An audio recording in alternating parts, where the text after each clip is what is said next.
La Organización Mundial de la Salud define el ataque cerebrovascular (ACV) como un síndrome clínico que consiste en signos de rápido desarrollo de trastornos neurológicos focales o globales en caso de coma de la función cerebral, que duran más de 24 horas o conducen a la muerte sin una causa aparente que no sea una enfermedad vascular.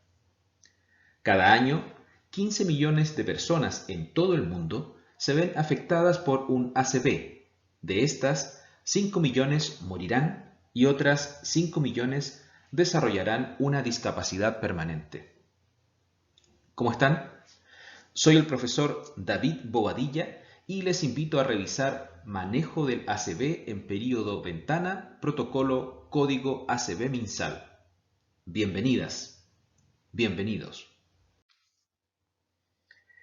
El ataque cerebrovascular es la primera causa de muerte en Chile y también es una causa importante de carga de enfermedad, sobre todo en personas mayores de 60 años. El 80% de los casos corresponden a ACV isquémico, que se producen por la oclusión de una arteria cerebral y o cervical. La sobrevida post-ACV en Chile es significativamente menor que en aquellos países que han implementado medidas efectivas para el tratamiento de esta enfermedad, respaldadas por la evidencia, como lo son las unidades especializadas en el tratamiento del ACV, UTACs, la trombólisis intravenosa y el tratamiento endovascular o trombectomía mecánica. En esta oportunidad consideraremos como resultados de aprendizaje conocer el rol del código ACV en el diagnóstico precoz y tratamiento oportuno de los pacientes adultos con ataque cerebrovascular en los servicios de urgencia de la Red Pública de Salud de Chile, identificar aspectos relevantes de la planificación, ejecución y evaluación en la gestión del cuidado del paciente con ACV isquémico sometido a trombólisis endovenosa. El ACV es una emergencia médica y debe ser reconocido como tal. Frente a la sospecha de un ACV en ventana terapéutica, se debe activar el código ACV.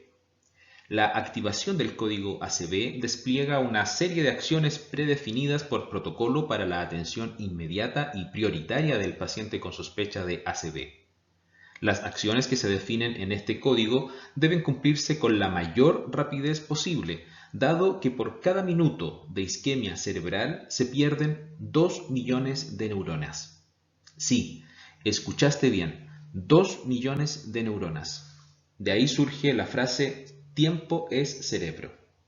El diagnóstico definitivo de ACV isquémico se realiza combinando un cuadro clínico compatible con una tomografía axial computarizada, TAC, que descarte un ACV hemorrágico y otros simuladores de ACV. La trombólisis endovenosa ha demostrado disminuir las secuelas por discapacidad del ACV. La ventana terapéutica para la trombólisis intravenosa es de 4.5 horas desde el inicio de los síntomas. En caso de oclusión de un gran vaso intracraneal, existe como tratamiento complementario la trombectomía mecánica. En este caso, como ventana terapéutica, desde el inicio de los síntomas se considera 0 a 6 horas, contando con TAC y angioTAC de cerebro o hasta las 24 horas con estudios de perfusión por TAC o resonancia magnética. Se debe sospechar de un ataque cerebrovascular ante la falta de una función cerebral, de inicio brusco, habitualmente a un lado del cuerpo. Debilidad o adormecimiento de inicio brusco de un lado de la cara, un brazo o una pierna, conocido como paresia o parestesia. Voz traposa de inicio brusco o disartria. Dificultad brusca para hablar o entender. A esto se le llama afasia. Dificultad brusca para ver hacia un lado del campo visual, hemianopsias. Desequilibrio y mareos de inicio súbito, vértigo central, síndrome cerebeloso. Resulta importante recordar que solo el 20% de los ACV se presentan con cefalea. Habitualmente se da en casos de hemorragia cerebral, especialmente hemorragia subaracnoidea, en que la cefalea es de inicio ictal, es decir, muy intensa y que alcanza el máximo de intensidad en pocos segundos. El compromiso de conciencia aislado, sin asociación con un déficit neurológico focal, muy rara vez puede deberse a un ACV. Para el ámbito prehospitalario y el triage, es útil reconocer los síntomas de un ACV mediante la escala de Cincinnati. Se debe considerar que cualquier paciente con sospecha de ACV agudo con menos de 6 horas de evolución desde el inicio de los síntomas activa el código ACV. Esto es relevante debido a que si es menor de 4.5 horas, se evaluará realizar trombólisis endovenosa o en el rango de las 6 horas, trombectomía mecánica. Operativamente, la hora de inicio de los síntomas es la última hora en que el paciente fue visto sin síntomas de ACV. Esto es especialmente importante en casos de ACV del despertar o cuando el paciente no puede comunicarse. Se han establecido estándares internacionales de tiempos para las acciones a realizar en los servicios de urgencia. Así, cada persona que integra el equipo de salud tiene tareas específicas como las siguientes. Personal no clínico. Aquí se incluyen admisión, guardias, personal de aseo, auxiliares, etc. En caso de sospecha de ACV, derivar inmediatamente al selector de demanda, triage, alertar al personal clínico. Dar aviso de código ACV. Agilizar el proceso administrativo. Personal clínico, enfermera o TENS del selector de demanda. Aplicación de la escala de Cincinnati. Si el paciente ingresa de manera espontánea, será el primer activador del código ACV con 1 o más puntos en la escala de Cincinnati. Indagar en la anamnesis. Instalación en forma súbita de un déficit neurológico focal, motor, sensitivo, visual, del trastorno del habla, lenguaje u otro.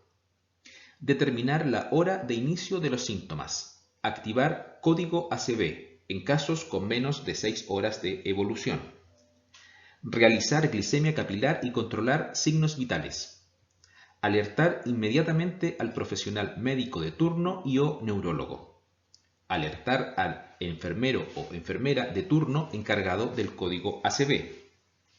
El enfermero de turno encargado del código ACV toma inmediatamente muestra para exámenes de laboratorio, PAC-ACV, y las envía rápidamente al laboratorio clínico con el rótulo código ACV. Esto se debe hacer antes de llevar al paciente a escáner, por la demora del proceso de laboratorio. El personal que transporta la muestra de sangre hacia el laboratorio clínico debe hacerlo en forma rápida y diligente y alertar verbalmente al personal de laboratorio que se trata de un código ACV. La persona que recepciona la muestra deberá notificar los resultados vía telefónica al servicio de urgencia, inmediatamente cuando el procesamiento esté disponible y antes de su traspaso a la plataforma computacional con el fin de agilizar el proceso de la trombólisis. Siguiendo con las tareas de este personal, se deberá llevar al paciente a escáner rápidamente, acompañado por personal médico y no médico. Contactar al tecnólogo médico de escáner indicando código ACV. Alertar al neurólogo de turno. Y resguardar la seguridad y privacidad del paciente en todo tiempo. En cuanto al personal médico, médicos y personal de enfermería, este deberá asegurar perfusión y ventilación del paciente y verificar si glicemia capilar es mayor a 70 miligramos por decilitro.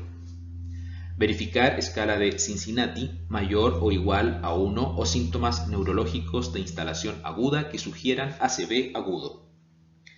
Alertar al neurólogo de turno o llamar a la central de telemedicina en caso de tener habilitado el recurso de tele-ACV. Verificar si los síntomas tienen menos de 4.5 horas de evolución. Calcular puntaje en la escala NIS. Seguir protocolo de trombólisis local con neurólogo o por telemedicina. En caso necesario, activar protocolo de trombectomía mecánica según disponibilidad. Las condiciones requeridas en un centro definido con capacidad de trombólisis deben ser 1. Acceso a TAC o AngioTAC inmediato. 2. Laboratorio clínico que funcione las 24 horas del día, los 7 días de la semana. 3. Protocolo escrito que contemple el manejo agudo de pacientes con ACV, incluyendo criterios de inclusión y exclusión y posibles complicaciones. 4. Neurólogo presencial o mediante telemedicina. 5. Banco de sangre. 6. Contar con stock de fármaco trombolítico, alteplase. 7. Unidad de cuidados intermedios u otra unidad monitorizada con médico residente las 24 horas. 8. Protocolo de manejo post-trombólisis. Y 9. Equipo capacitado. Médicos, enfermeras, enfermeros, TENS. El infarto cerebral agudo es una urgencia neurológica y necesita de un diagnóstico y tratamiento inmediato. La demostración de la eficacia de la trombólisis precoz en el tratamiento del infarto cerebral agudo en las primeras 4 horas y media desde el inicio de la sintomatología ha hecho que la isquemia cerebral pase de considerarse como una de las enfermedades con peor pronóstico a una de las enfermedades neurológicas con mayores posibilidades terapéuticas. Todo paciente con ACV isquémico con daño neurológico objetivable de 4.5 horas de evolución y mayores de 18 años en los que se ha descartado una hemorragia intracraneal deben ser sometidos a trombólisis intravenosa con RTPA alteplase. ¿Qué es la alteplase? Es un activador tisular del plasminógeno recombinante humano, una glucoproteína que activa el plasminógeno directamente a plasmina. Cuando se administra por vía endovenosa, alteplase permanece relativamente inactivo en el sistema circulatorio. Una vez unido a la fibrina, se activa, induciendo la conversión de plasminógeno a plasmina, conduciendo a la disolución del coágulo de fibrina. Se elimina rápidamente de la sangre circulante y se metaboliza principalmente en el hígado. El tiempo de vida media plasmática relevante es de 4 a 5 minutos. Esto significa que después de 20 minutos, menos del 10% del valor inicial está presente en el plasma. Su presentación es actilice. El principio activo de actilice es la alteplase, con 2 frascos de 50 miligramos de activador tisular de plasminógeno más excipientes y 2 frascos de disolvente de 50 ml de agua estéril para inyectable. La dosis recomendada de actilice para el ACV isquémico es de 0,9 miligramos por kilo, siendo la dosis máxima 90 miligramos, administrada en una infusión continua de 60 minutos. El 10% del total de la dosis debe ser administrado en forma de bolo intravenoso inicial en un lapsus de 1 minuto. Entonces, la atención de un paciente con ACV deberá ceñirse de la siguiente manera. Secuencia inicial. Sospecha de ACV en ventana terapéutica. Inicio brusco de síntomas focales neurológicos. Debilidad de cara, brazo y pierna. Activar clave accidente cerebrovascular. Pasar a box del recuperador del servicio de urgencia. Llamar a neurólogo residente. Examen neurológico, aplicación escala NIS. Orden de TAC sin contraste. Evaluación por parte del personal de enfermería de anamnesis, control de signos vitales, toma de hemoglucotés, toma de exámenes de sangre, instalación de accesos venosos, administración de medicamentos, administración de volumen. Avisar a imagenología. Avisar a laboratorio. Avisar a farmacia. Preparación de trombólisis endovenosa. Se deberán aquí considerar criterios de inclusión y exclusión. En los criterios de inclusión y exclusión tenemos los siguientes. Criterios de inclusión. Síntomas neurológicos por periodo inferior a 4.5 horas de evolución con hora de inicio definida. Déficit neurológico entre 5 y 23 puntos en la escala de NIS y por más de 30 minutos. Edad mayor de 18 años. Tomografía axial de cerebro sin evidencias de hemorragia intracraneal. Y ausencia de los criterios de exclusión. En los criterios de exclusión se consideran Hora de inicio de síntomas desconocida o mayor a 4.5 horas al inicio de la infusión. Si inician durante el sueño, se considera la hora en que el paciente fue visto asintomático por última vez. NIS mayor a 23 puntos o déficit neurológico severo. ACV extenso en los últimos 3 meses. Traumatismo craneal encefálico o cirugía del sistema nervioso central en los últimos 3 meses. Infarto agudo al miocardio dentro de los últimos 21 días, a excepción del que ocurre de la manera concomitante con el accidente cerebrovascular. Cirugía mayor o biopsia de órgano no compresible en los últimos 14 días. Antecedentes de hemorragia intracraniana. Síntomas sugerentes de hemorragia subaracnoidea. Malformación arteriovenosa o aneurisma cerebral. Antecedentes de hemorragia gastrointestinal o urinaria en los últimos 21 días. Antecedentes de coagulopatía. Punción arterial en sitio no compresible o punción lumbar en los últimos 7 días. Presión arterial sistólica mayor a 185 y presión arterial diastólica mayor a 110, refractaria a la administración de labetalol y o nitroprusiato. Signos neurológicos que revierten rápidamente. INR mayor a 1.5, TTPK mayor a 15 segundos por sobre el límite superior, uso de heparina de bajo peso molecular en las últimas 24 horas, recuento plaquetario menor de 100.000, glicemia menor de 50 o mayor de 400, TAC de encéfalo sin contraste que muestra infarto multilobar. Otros antecedentes de varices esofágicas, colitis ulcerosa, diverticulitis o pancreatitis aguda, retinopatía diabética con riesgo de hemorragia, neoplasia con riesgo de hemorragia, trauma agudo, fracturas, enfermedad sistémica o infecciosa grave, embarazo o parto dentro del último mes, evidencia de sangrado, sospecha de embolia séptica o de endocarditis infecciosa. Preparación del paciente para trombólisis. Si el paciente cumple con los criterios de inclusión, se discutirá acotadamente con el paciente y o grupo familiar sobre los potenciales beneficios y riesgos de la trombólisis. Obteniendo el consentimiento verbal, este deberá ser documentado en la ficha clínica por escrito. Confirmado que el paciente será trombolizado, deberá ser trasladado a la brevedad a la unidad de paciente crítico cerebral, UTAC, para iniciar lo más pronto posible el tratamiento con RTPA y si no hay disponibilidad de camas, se hará en la unidad de urgencia. La administración de RTPA deberá realizarla la enfermera capacitada asignada de cada turno de la unidad de paciente crítico cerebral o, en caso de la unidad de urgencia, deberá realizarlo cualquier enfermera o enfermero. Preparación del medicamento intravenoso Actilice. Bajo condiciones asépticas, el contenido de un vial de polvo liofilizado, Actilice 50 mg, se disuelve con 50 ml de agua esterilizada para obtener una concentración final de 1 mg de alteplasa por cada ml de la dilución. La mezcla debe ser agitada suavemente hasta la disolución completa. Debe evitarse la agitación vigorosa para evitar la formación de espuma. El preparado reconstituido es una solución clara e incolora a amarillo pálido. Antes de la administración se debe inspeccionar visualmente verificando que no haya partículas y confirmando la coloración.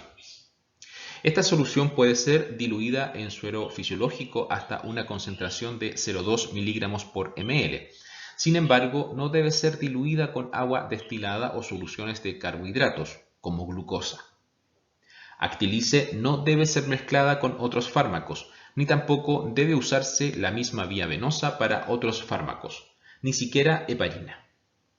Actilice debe administrarse lo antes posible, luego del inicio de los síntomas. La dosis recomendada es de 0,9 mg por kilo de peso, con un máximo de 90 mg, como perfusión en 60 minutos, con el 10% de la dosis total administrado como bolo endovenoso inicial. El tratamiento debe ser iniciado tan pronto como sea posible dentro de las 4.5 horas del inicio de los síntomas. El efecto del tratamiento es dependiente del tiempo, por tanto, el tratamiento temprano aumenta la probabilidad de un resultado favorable. Comparto con ustedes link de interés que esquematiza los pasos a seguir en la preparación y administración de Actilice. Monitorización de trombólisis endovenosa con Actilice. 1. Monitorización neurológica, escala NIS, cada 15 minutos durante trombólisis, cada 30 minutos durante las primeras 6 horas y luego cada 1 hora hasta completar las 24 horas. 2. Monitorizar presión arterial cada 15 minutos por 2 horas tras el inicio del RTPA, luego cada 30 minutos por 6 horas y finalmente cada hora hasta 16 horas. En caso de presión arterial sistólica entre 180 y 230 milímetros de mercurio o presión arterial diastólica de 105 a 120 milímetros de mercurio, usar labetalol, 10 miligramos EB, seguido de infusión continua de 2 a 8 miligramos por minuto en caso de ser necesario. Si la presión arterial no se controla o la presión arterial diastólica es mayor a 140 milímetros de mercurio, considerar la posibilidad de administrar nitroprusiato sódico. 3. Mantener cabecera a 30 grados. 4. Evitar punciones arteriales, vías centrales, sondaje vesical, sonda nasogástrica posterior a uso de RTPA, así como cualquier técnica agresiva. Esperar 4 horas si es realmente necesario. 5. Control con TAC cerebral sin contraste en 24 horas post-trombólisis o en caso de deterioro neurológico. Dentro de las complicaciones de la trombólisis, la principal es la hemorragia, ya sea intracraneal o sistémica. Sin embargo, la probabilidad de que esto ocurra es baja. Para prevenirla se recomienda ceñirse estrictamente al protocolo, criterios de inclusión y exclusión, y mantener la presión arterial y glicemia capilar dentro de los límites antes mencionados. Se sospechará una transformación hemorrágica si hay deterioro neurológico agudo, cefalea intensa o nueva, compromiso de conciencia, bradicardia, hipertensión arterial aguda, severa o vómitos. Se sospechará de una hemorragia sistémica si hay taquicardia, hipotensión arterial, caída en la hemoglobina, melena o hematuria. Si hay sospecha de sangramiento intracraneal, usted tiene que detener la infusión de RTPA, realizar TAC de encéfalo de inmediato, tomar INR, TTPK y hemograma. Administrar 6 a 8 unidades de plasma fresco congelado. Si está disponible, usar crioprecipitado o factores de coagulación. Si las plaquetas están disminuidas, administrar 6 a 8 unidades de plaqueta. Evaluación por neurocirujano de inmediato. A toda costa se deben evitar estas acciones en pacientes que están cursando con un ACV. No administrar suero glucosado, salvo que se trate de una hipoglicemia sintomática, en cuyo caso se utiliza glucosa al 30% en bolos endovenosos. No alimentar ni hidratar de forma oral sin antes haber descartado un trastorno de la deglución. No bajar la presión arterial si es menor a 220 con 120 milímetros de mercurio, a menos que se vaya a hacer trombólisis, en cuyo caso debe ser menor a 185 con 105 milímetros de mercurio. No administrar heparina, anticoagulación oral ni aspirina antes de las 24 horas del empleo de alteplase. En el caso de ser un paciente que deba ser trasladado desde un servicio de menor complejidad a un centro especializado, no instalar sonda nasogástrica ni catéter urinario de no ser imprescindible, para no demorar el traslado. No tomar electrocardiograma para no demorar el traslado. Si está en un dispositivo de APS, como un SAPU, un SAR, no demorar traslado al hospital de referencia por no contar con móvil SAMU. Aquí hay que utilizar el móvil comunal. Finalmente, les invito a revisar los enlaces de referencia, así también como a escuchar a la banda Los Neuroblastos, grupo chileno que combina un buen rock con un buen mensaje educativo en salud. Que estén muy bien. Hasta pronto.